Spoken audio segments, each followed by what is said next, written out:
তাতকৈ তেওঁ সেই অধিকাৰ পৰা মানে ওপৰত যাব তেওঁ নোৱাৰে। আৰু তাৰমানে অৰ্থাৎ আমি যিবিলাক মানে পাপ কৰ্ম কৰোঁ, এই পাপ কৰ্মৰ পৰা পুণ্যলৈ পৰিৱৰ্তন কৰাৰ ক্ষমতা এই দেৱতাসকলৰ নাথাকে। পাপ নিবাৰণ হয় একমাত্ৰ ঈশ্বৰ সেৱাত, ঈশ্বৰৰ নাম স্মৰণ শ্ৰৱণ কীৰ্তনতে, বুজা না? সেইকাৰণে কোৱা হৈছে কি যে এই দেৱতাসকলক ভজনা কৰি আমি আমাৰ অভিষ্ট সিদ্ধি আমি কৰিব পাৰোঁ, কিন্তু আমাৰ যিবিলাক মলমতি, আমি যিহেতু মলমতি মনুষ্য, ভিতৰত যিবিলাক আমাৰ অন্তৰ যিবিলাক আমাৰ মলমতি হৈ থাকে, সেই মল কিন্তু এই দেৱতাসকলে আঁতৰ নকৰে। পাপ হৰণ কৰাৰ ক্ষমতা একমাত্ৰ ভগৱন্ত হৰিৰে থাকে।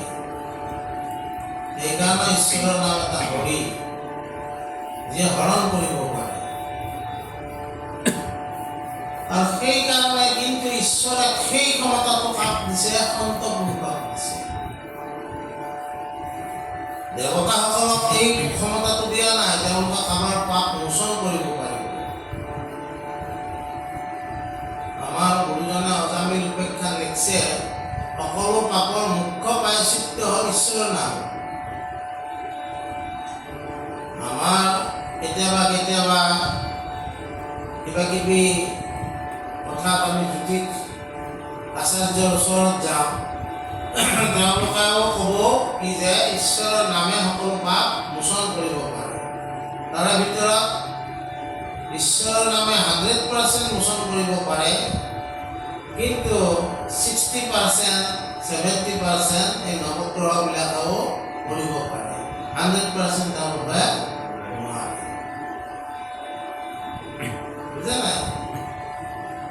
গতিকে তাৰমানে কিন্তু আমাৰ যিমান 100% পাপ নাথাকক কিয়, 100% আমি পাপীয়ে নহওঁ কিয়, আমাৰ সকলো পাপ মোচন কৰিব পাৰে সন্ত পুৰুষে। এজন যদি সন্ত পুৰুষৰ ওচৰলৈ যাওঁ, তেওঁ আমাক পাপৰ পৰা প্ৰত্যাৱৰ্তন কৰি পুণ্যলৈ লৈ যাব পাৰে। উদাহৰণস্বৰূপে ৰত্নাকৰ দস্যু, উদাহৰণস্বৰূপে দস্যু অঙ্গুলিমাল বুদ্ধদেৱক লগ পোৱাৰ পিছত এই অঙ্গুলিমাল প্ৰত্যাৱৰ্তন ক'লৈ হৈছে? এজন অৰিহন্তলৈ। ৰত্নাকৰ দস্যু প্ৰত্যাৱৰ্তন ক'ত হৈছে? বাল্মীকিলৈ। গতিকে সন্তসকলক, সন্ত পুৰুষসকলক সেই ক্ষমতাটো ঈশ্বৰে প্ৰদান কৰিছে, ঈশ্বৰৰ যিটো ক্ষমতা। গতিকে সন্ত সেৱাটো কিমান ওপৰত? দেৱতাৰ সেৱাতকৈও সন্ত সেৱাটো ওপৰত বুলি কৈছে। আৰু সেইকাৰণে সৎসংগ আৰু প্ৰবচনত ইয়াক ঠাই দিছে। সৎসংগ বিবেচন চলি আছে, সৎসংগ আৰু তেওঁলোকৰ কি নাথাকে? আৰু এটা কথা কৈছে কি, তাৰমানে মই আৰু তুমি, এই যিটো আমাৰ ভাৱ, এই ভাৱটোৱে আমাক কি কৰি ৰাখে? বিভেদ কৰি ৰাখে। মই এটা বেলেগ সত্তা, তুমি এটা বেলেগ সত্তা। মই আৰু তুমিৰ যেতিয়া একাত্মবোধ হ'ব, সেই সত্তাটো হৈছে ঐশ্বৰিক সত্তা। মই যিটো, তুমিও সেইটো। বুজা নাই? এই ক্ষেত্ৰত আদিগুৰু শংকৰাচাৰ্য যেতিয়া তেওঁতো ৩২ বছৰ বয়স মাত্ৰ জীয়াই আছিল, কেৰালাত জন্ম পাইছিল, ৮ বছৰতে সন্ন্যাস লৈছিল। খুব কম সময়ৰ ভিতৰতে আদিগুৰু শংকৰাচাৰ্যই কি কৰিছিল? সকলো বেদ, বেদাংগ, উপনিষদ, সমস্ত শাস্ত্ৰ তেওঁ আহৰণ কৰিছে আৰু সেই শাস্ত্ৰবিলাক আহৰণ কৰি নিজেও শাস্ত্ৰ ৰচনা কৰিছে আৰু তেওঁৰ আটাইতকৈ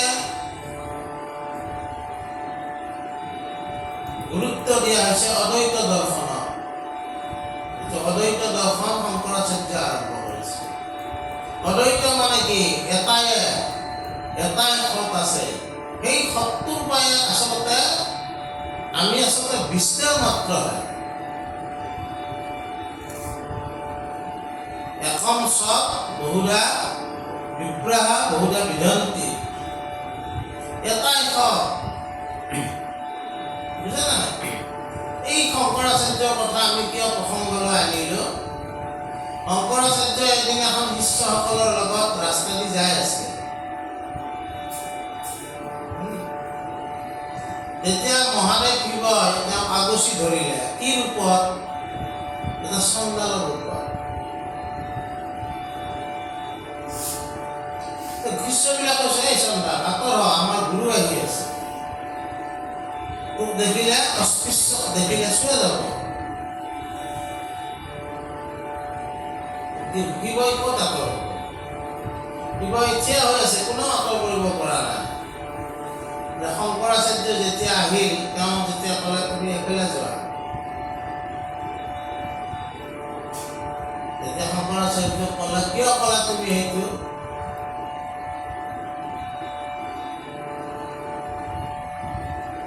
তুমি কোন, মই কোন, এই কথাটো তুমি জানিব পাৰিছা? শংকৰাচাৰ্য তাৰমানে তুমি এতিয়াও তুমিয়ে হৈ আছা আৰু মোক বেলেগ বুলিয়ে ভাবি আছা, বুজা না? তেতিয়াহ'লে তুমি কি জ্ঞান লাভ কৰিছা? তুমি আচলতে কোন? মই আৰু তুমিৰ মাজত যিটো পাৰ্থক্য, যিটো বিভেদ, এইটো বিভেদ যিসকলে ভাঙিব পাৰিছে, মই এতিয়া তোমাক দেখিছে, তোমাকে মোক দেখিছে, সেইটোৱে হ'ল ব্ৰহ্মজ্ঞান। সেইজনকে ব্ৰহ্মজ্ঞানী বুলি কৈছে। তেওঁ সকলো অন্তৰে দেখে আৰু সেই চৰিত্ৰটো কাৰ ওচৰত থাকে? সন্তসকলৰ ওচৰত থাকে। তেওঁলোকে সকলোকে সমান দৃষ্টিদি চাব পাৰে। আমাৰ দৃষ্টিটো কেনেকুৱা? আমাৰ দৃষ্টিত সদায় উচ্চ নিচ, দাতা চোৰ, ব্ৰাহ্মণ শূদ্ৰ, এই দৃষ্টিবিলাক আমাৰ দৃষ্টিত থাকে, কিন্তু সন্ত পুৰুষৰ দৃষ্টিত এইবিলাক একো নাথাকে। আৰু সেই দৃষ্টি নাথাকাৰ কাৰণে তেওঁ কি কৰিব পাৰে? তেওঁ মনুষ্যৰ পাপো হৰণ কৰিব পাৰে। সেইকাৰণে সন্ত সেৱা, দেৱতাৰ সেৱাক তেওঁ কি বুলি কৈছে? উচ্চ পৰ্যায় বুলি কৈছে। তাৰপিছত কি কৈছে? হেন মহাজনক এৰিয়া মূৰ নৰে, অৱতুল্য শৰীৰক আত্মবুদ্ধি কৰে। বোলে মোৰ পুত্ৰ ভাৰ্যা অপৰ সবক, মানৱ দেৱতা বুলি প্ৰতিমা সবক। জলতক ৰয় তীৰ্থ বুদ্ধি নিৰন্তৰে, ইতি চাৰি বুদ্ধি মহাজনতন কৰে। তাৰমানে কি হয়? আমাৰ এই যিটো দেহা আজি ইয়াক প্ৰাণৱন্ত হৈ আছে, দেহাও আকৰ্ষণৰ কাৰণ হৈ আছে। চাক্ষুক দৃষ্টিৰে আমি ধুনীয়া অধুনীয়া লক্ষ্য কৰি আছো। এই দেহাটোৱে একদিন কি হ'ব? যেতিয়া ইয়াৰ প্ৰাণ চেতনা যেতিয়া ইয়াৰ পৰা ওলাই যাব, ই সৎ পৰিণত হ'ব। এটা ওচৰত মানুহে কান্দিব,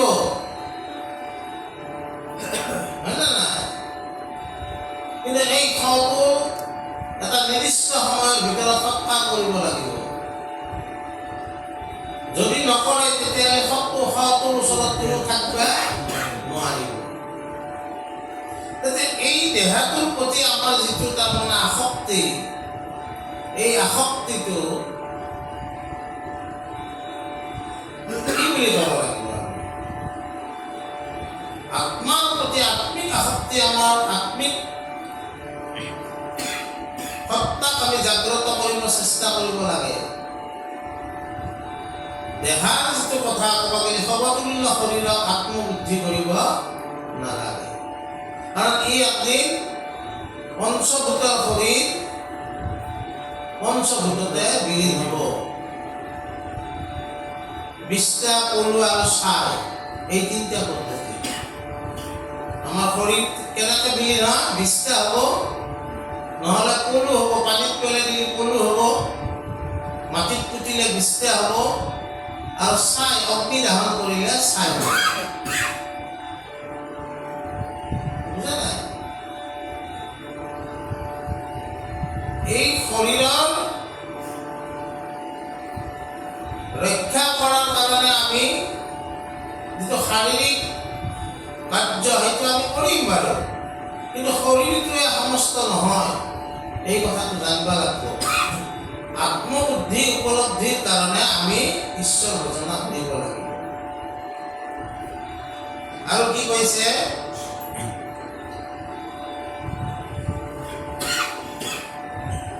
বসুদেৱ কুটুম্বকম, গোটেই বসুন্ধৰাতে কি হয়? কুটুম্ব আমাৰ। অকল তাৰমানে আমাৰ ঘৰৰ মানুহকেইটা, মোৰ দেউতা, মাই, ল'ৰা ছোৱালী, এইখিনিয়ে আমাৰ আচলতে কুটুম্ব নহয়, গোটেই বিশ্বখনে আমাৰ কুটুম্ব। সেইকাৰণে মহাপুৰুষ শংকৰদেৱে সমস্ত ভূততে আছো মই হৰি, সবাকো মানিবা তুমি বিষ্ণু বুদ্ধি কৰি। তাৰপিছত মানে সেই কথাটোকে যদি আমি চাওঁ, ভগৱান বসুদেৱহু সৰ্বে জীৱে অৱস্থিত। ভগৱান বসুদেৱহু সৰ্বে জীৱে অৱস্থিত। সকলো জীৱতে ভগৱন্ত বাসুদেৱে বিৰাজমান হৈ আছে, ব্যাপী আছে। এই ভাৱনাটো আমি ভাবোঁ কি যে আমাৰ ঘৰৰ মানুহকেইটাই মোৰ, বাকীকেইটা মোৰ নহয়। কথাটো বুজি পাইছে নে নাই? তাৰপিছত কৰে কি? তীৰ্থ বুলি জলতে আমি শুদ্ধি কৰোঁ, জল চিটাই কিনে শুদ্ধি কৰোঁ। আৰু প্ৰতিমাক আমি দেৱতা বুদ্ধি কৰোঁ। প্ৰতিমা যিটো সেইটোতে আমি দেৱতা বুদ্ধি কৰোঁ, মূৰ্তি। বুজা নাই? সন্ত পুৰুষসকলৰ সেইবিলাকৰ লগত কোনো কথা নাই। সন্তসকলে কি নকৰে? এই শৰীৰটো আত্মবুদ্ধি নকৰে। তেওঁলোকৰ শৰীৰটো ক্ষণস্থায়ী জন্ম হ'ব আৰু পঞ্চভূতত মৃত্যু হ'ব, মিলি যাব। তাৰ আত্মা কিন্তু মৰণ নাই। গতিকে আত্মিক উপলব্ধিতহে তেওঁলোকে গুৰুত্ব দিয়ে। আৰু আমি কি কৰোঁ? আমি হিৰণ্যকশিপুৰ দৰে শৰীৰটোকে সত্য বুলি তাকে মানিবলৈ চেষ্টা কৰি যাওঁ। প্ৰহ্লাদে কি কৰিছে? আত্মা সত্য বুলি কৰিছে। পাৰ্থক্যটো তাৰপিছত কি হৈছে?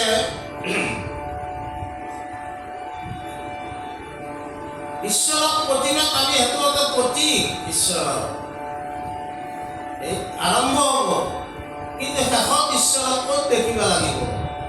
মনুষ্যতে দেখিব লাগিব। সৰ্বে জীৱ যদি ভগৱান অৱস্থিত বুলি কৈছে, তেতিয়াহ'লে সকলো জীৱতে ভগৱান আছে বুলি আমি সেই দৃষ্টিতে চাব লাগিব। সন্তসকলৰ দৃষ্টিঘাটটো আৰু কি?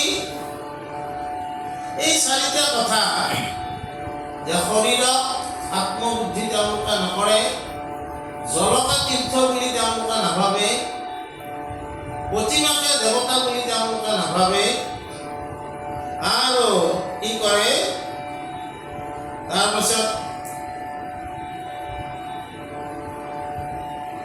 নিজৰ যিটো মানে পৰিয়াল, সেই পৰিয়ালটোকে নিজৰ নহয়, গোটেই জগতখনে তেওঁ নিজৰ বুলি ভাবে। এই চাৰিটা মানে কথা সন্তসকলৰ নাথাকে। আৰু সেইকাৰণে সন্তসকলক ঈশ্বৰে কি দিছে? তেওঁলোকে পাপ হৰণ কৰা ক্ষমতা দিছে। তাৰপিছত কি কৈছে?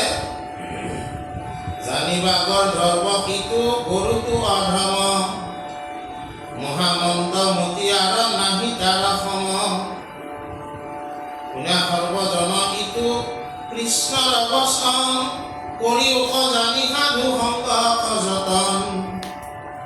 তাৰমানে কৈছে, যদি তুমি তোমাৰ ঘৰখনকে তোমাৰ বুলি ভাবি আছা, জলতে তাৰমানে মই তীৰ্থ কৰিছোঁ আৰু একো কৰিব নালাগে, আন্তৰিক বুদ্ধিৰ কোনো প্ৰয়োজন নাই, প্ৰতিমাটোৰ ওচৰত সেৱা কৰি তুমি যদি ভগৱানকে সেৱা কৰা বুলি ভাবি আছা, মনুষ্যৰ কিন্তু সেৱা নকৰিলেও হ'ব, প্ৰাণীৰ সেৱা নকৰিলেও হ'ব, সেইটো কিন্তু নহয়, বুজা নাই? এতিয়া কৈছিল যে যদি এনেকুৱা এটা ভাবছি, তেতিয়া তেওঁৰ মতিটো গুৰুত্ব অধম হৈছে, গাহৰিতকৈ অধম হৈছে। আৰু সেইকাৰণে আমাক কৈছে, সকলোৱে সেইকাৰণে আমাৰ সাধু সংগ অনুসৰণ কৰিব লাগে। সাধু সংগ অনুসৰণ কৰিলে আমি যিটো ভগৱত ভক্তিৰ দ্বাৰাই ভগৱত প্ৰেম হৃদয়ত জাগ্ৰত কৰি, এই ভগৱত প্ৰেমৰ দ্বাৰা ঈশ্বৰ প্ৰেম আমি কৰিব পাৰিম। এইখিনি শেষ হৈছে, আৰু অলপমান পঢ়ো। দেৱে তীৰ্থ চিৰকালে কদাচিতো বুদ্ধি কৰে,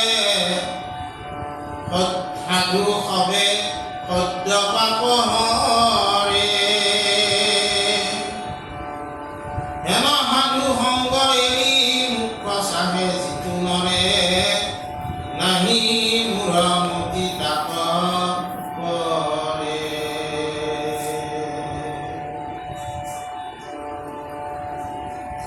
যেনিবা বুলিবা বাক পাপ নাশ কৰিবাক, আছে কোন সমৰ্থ সন্তৰ, কোনে সাৱধানে মন গংগা দেৱী বিদ্যমান, যেন ভগীৰথৰ উত্তৰ। গংগা দেৱী বুলি লংক, কোনে বাহু ভগীৰথ, হৰি হৰি মুখ বাৰো পাপচয়, আমি কেন মতে শুদ্ধি হয় গুণ জানো বুদ্ধি, কহি ওখ ইয়াৰ নিৰ্ণয়।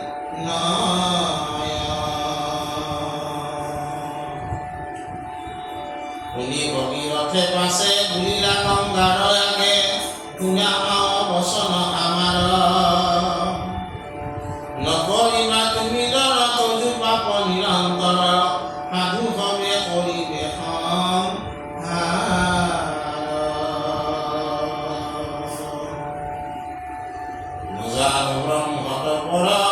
সিটো সাধু সন্তনৰে, জগতক পবিত্ৰ কৰন্ত, বাসম্বাৰ সংগী সিটো তাৰো শুদ্ধ হৃদয়কো, প্ৰকটে সন্ত ভগৱন্ত।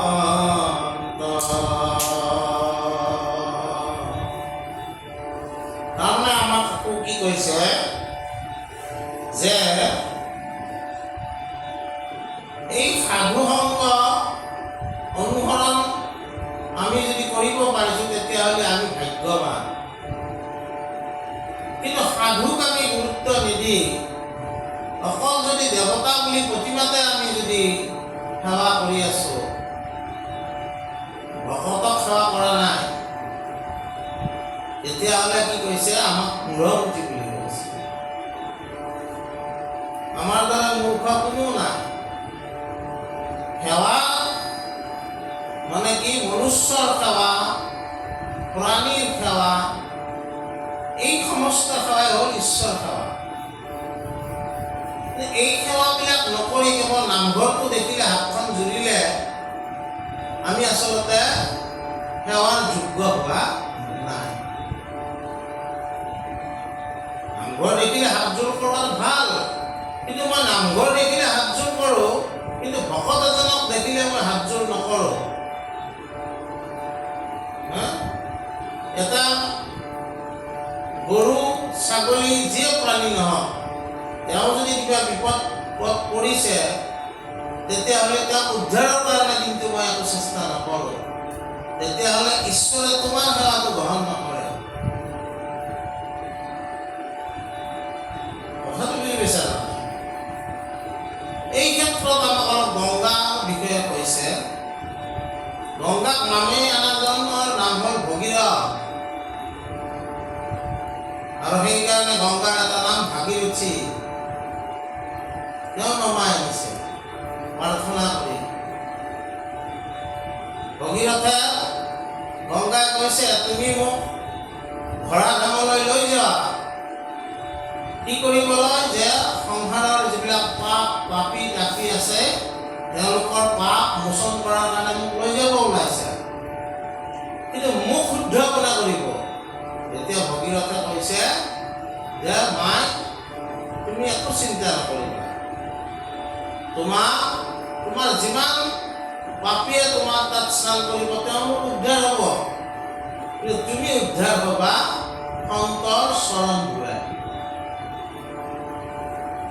তাৰমানে ক'ত কানেকশ্যনটো আছে? তেওঁলোকক আক্ৰমিলা চৰণৰ গতি, তজু পাতো দকে গংগা হইলা উত্তৰপতি। কৃষ্ণৰ চৰণ ধুই পেলাই গংগা উঠছে। আৰু ধৰাধামত কাৰ চৰণ ধোৱা উঠছে? সন্ত পুৰুষ। তাৰমানে সন্ত পুৰুষ আৰু ভগৱন্তৰ মাজত বিশেষ প্ৰভেদ একো নাই। যি গংগাই ভগৱন্তৰ চৰণ ধুৱে, পতিত পাৱনী গংগাই ভগৱন্তৰ চৰণ ধুই ওলাই আহিছে, সেই গংগাই ধৰাধামত আকৌ কাৰ চৰণ ধুবা হৈ আছে? সন্ত পুৰুষ। গতিকে তেনেকে কৈছে। আৰু এই সন্তসকলৰ ক্ষেত্ৰত মই অলপ সৰুকে এটা কাহিনী আগেও হয়তো কৈছিলোঁ, কওঁ যে কি এজন ব্ৰাহ্মণ, তেওঁ মানে যাগ যজ্ঞ পূজা বিধি এইবিলাক কৰে। তেওঁৰ ল'ৰা এটা আছে। ল'ৰাটোক শিকাব খোজে, ল'ৰাটো শিকিব নোখোজে। পৈতৃক যিটো মানে বৃত্তি তেওঁ পিতৃৰ পৰা পাইছে, তেওঁ তাৰমানে ল'ৰাটোক শিকাব খোজে, ল'ৰাটোৱে শিকিব নোখোজে। এইবিলাক কৰিলে কি হ'ব? কোনোবাই চাউল দিব, কোনোবাই আটা দিব, এইবিলাক মই কিয় বদলি থাকিম? মই অলপ ভাল কাম কৰিম। তাৰপিছত ল'ৰাটোক যথাসময়ত বিয়া পাতি দিলে।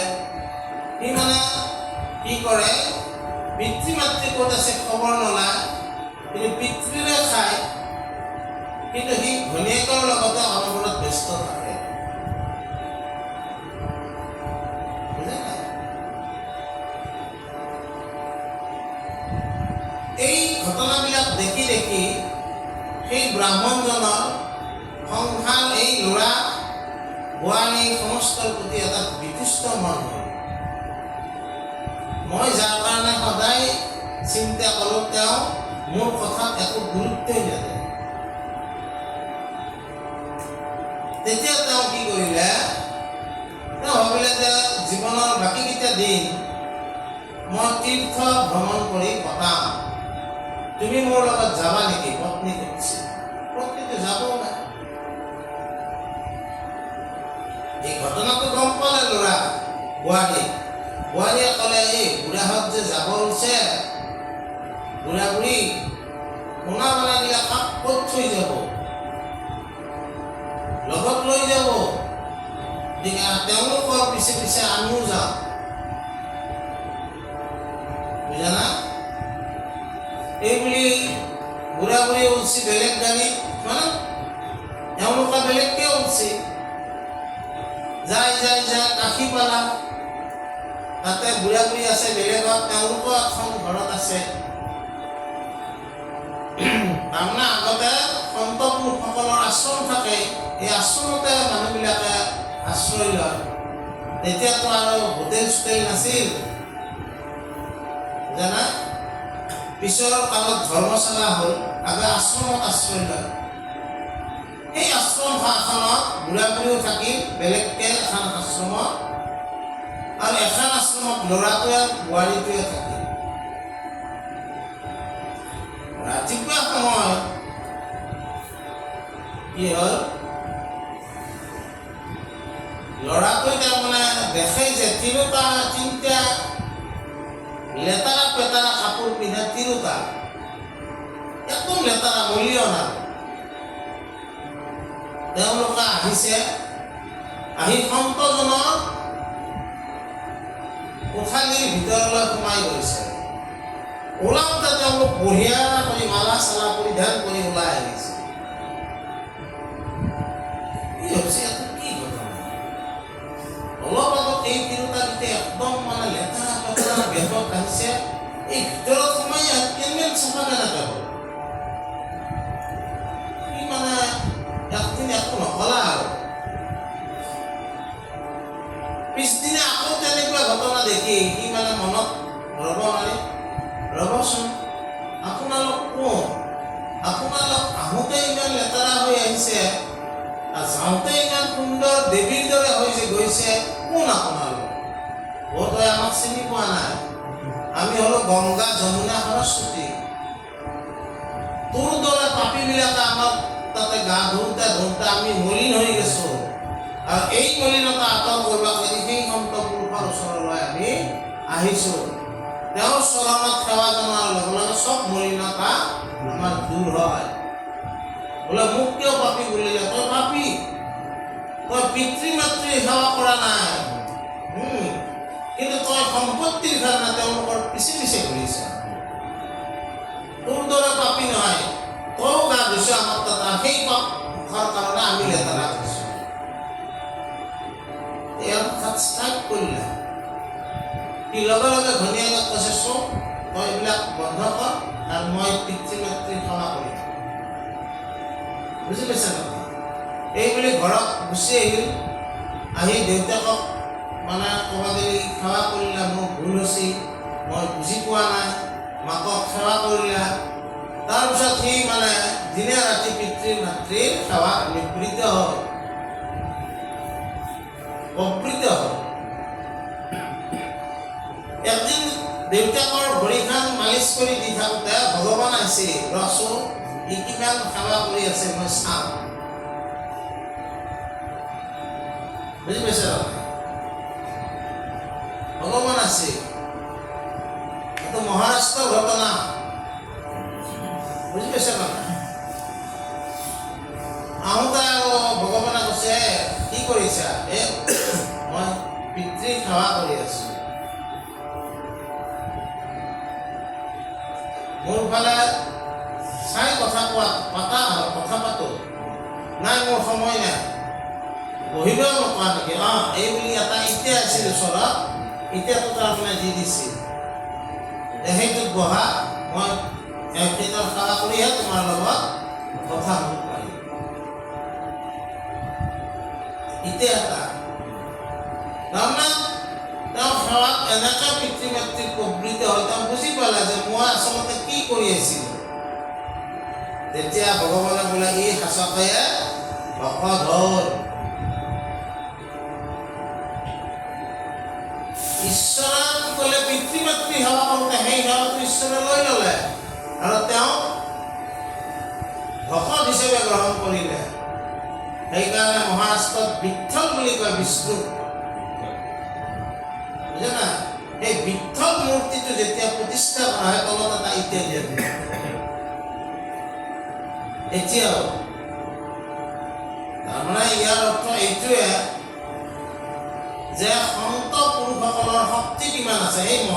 এই যিটো এই সোণাখিনিৰ কাৰণে সম্পত্তিখিনিৰ কাৰণে বাপাঘাটৰ পিছে পিছে গৈছিল, কিন্তু পিছত সেই সন্ত পুৰুষৰ ঘটনাটো তাক কি কৰিলে, পিতৃ মাতৃৰ এই অস্বাস্থ্য বস্তু যিবিলাক সোণা বানা এইবিলাকক বাদ দি পিতৃ মাতৃৰ সেৱাটোৱে তেওঁ ভক্তি বা সেইটোৱে ঈশ্বৰৰ সেৱা বুলি তেওঁ গ্ৰহণ কৰি পিতৃ মাতৃৰ সেৱাত উপকৃত হ'ল।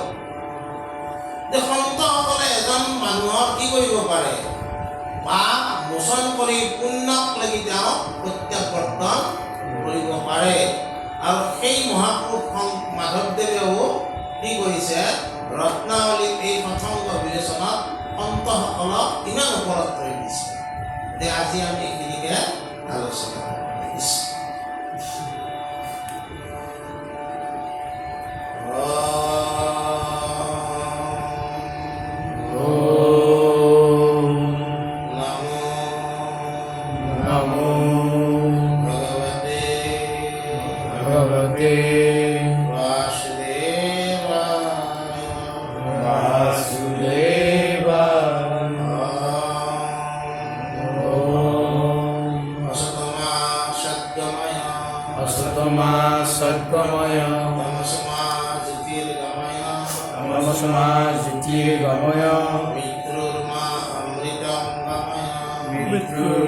अमृतं गमय। ओम शांति शांति।